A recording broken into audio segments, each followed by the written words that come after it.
selamat pagi dan salam olahraga. Selain dua informasi utama tadi, kami juga akan menghadirkan informasi lainnya dari dunia olahraga. Bersama saya, Fazilah Khairunisa. Inilah Aini Sport Pagi selengkapnya. Dari laga kualifikasi Piala Dunia 2026 zona Eropa Grup E, Spanyol sukses mengalahkan tuan rumah Bulgaria dengan skor telak 3-0.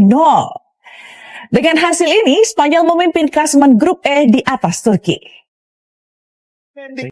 Sementara kejutan besar datang dari Slovakia yang berhasil menumbangkan tim raksasa Jerman di kualifikasi Piala Dunia 2026 zona Eropa. Bermain di kandang sendiri, Slovakia bikin keok dan Panzer dengan skor 2-0. Dari grup J pemirsa, Wales sukses menang tipis 1-0 ketika bertandang ke Kazakhstan.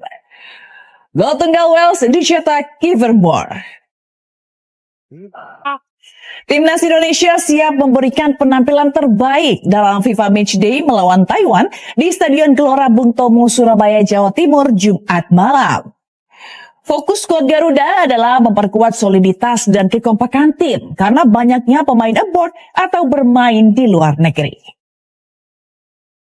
Sementara itu, pelatih timnas Indonesia, Patrick Kluivert, memanfaatkan laga kontra Taiwan untuk mematangkan formasi ideal. Termasuk menjajal wajah-wajah baru, diantaranya Mauro Zylstra yang baru menyandang status WNI. Halo, selamat pagi dan salam olahraga. Selain dua informasi utama tadi, kami juga akan menghadirkan informasi lainnya dari dunia olahraga. Bersama saya, Fazilah Khairunisa. Inilah Aini Sport Pagi selengkapnya. Pemirsa, Timnas Indonesia U23 berpesta gol ke gawang Brunei Darussalam dalam laga perdana grup A Piala AFF U23 2025 yang digelar di GBK Jakarta. Skuad Garuda Muda menang telak 8 gol tanpa balas, 6 gol diantaranya diborong Jens Lehmann.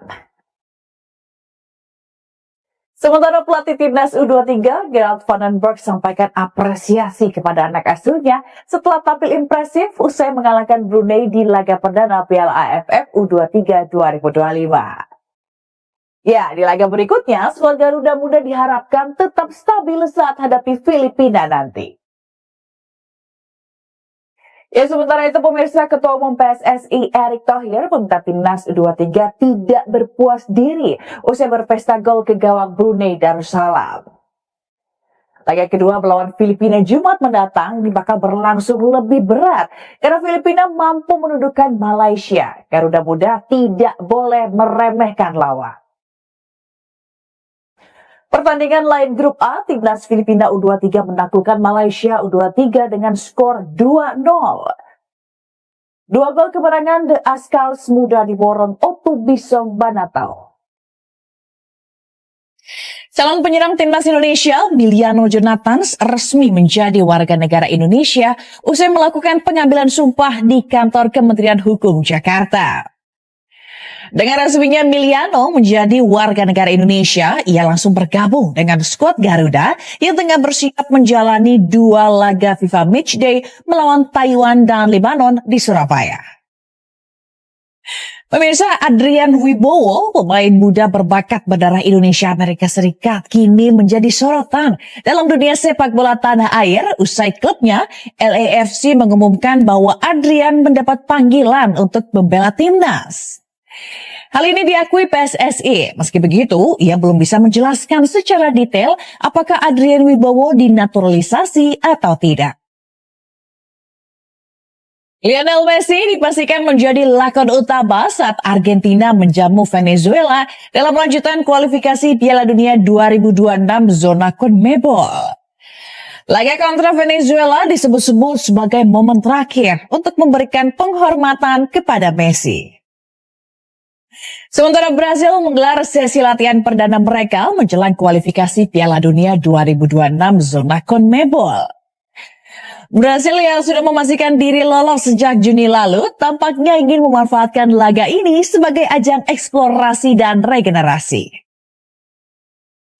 Tim nasional Inggris asuhan Thomas Tuchel siap menghadapi Andorra dan Serbia dalam kualifikasi Piala Dunia 2026 zona Eropa.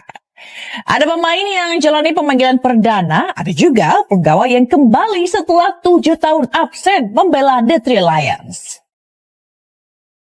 Halo, selamat pagi dan salam olahraga. Selain dua informasi utama tadi, kami juga akan menghadirkan informasi lainnya dari dunia olahraga. Bersama saya, Fazilah Khairunisa. Inilah iNews Sport Pagi selengkap. Pemimpin klasemen sementara Liga Brasil, Flamengo, ditahan imbang oleh Grêmio. Sementara itu, tuan rumah Mirassol menang besar atas tamunya Bahia. Kita beralih ke deadline bursa transfer musim panas. Saga transfer Alexander Isak akhirnya berakhir. Penyerang asal Swedia itu akhirnya meninggalkan Newcastle United untuk menuju Liverpool. Transfer Isak sebesar 130 juta pound sterling memecahkan rekor transfer termahal Liga Inggris.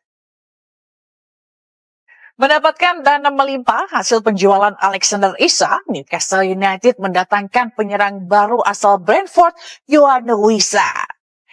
Salah satu target utama The Magpies ini didatangkan dengan biaya 55 juta pound sterling atau sekitar 1,2 triliun rupiah.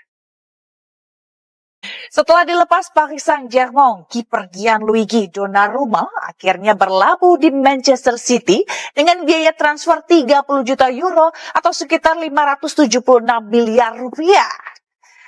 Kedatangan Donnarumma membuat Ederson tersingkir yang memutuskan pindah ke Fenerbahce dengan biaya transfer 13 juta euro, sekitar 249 miliar rupiah.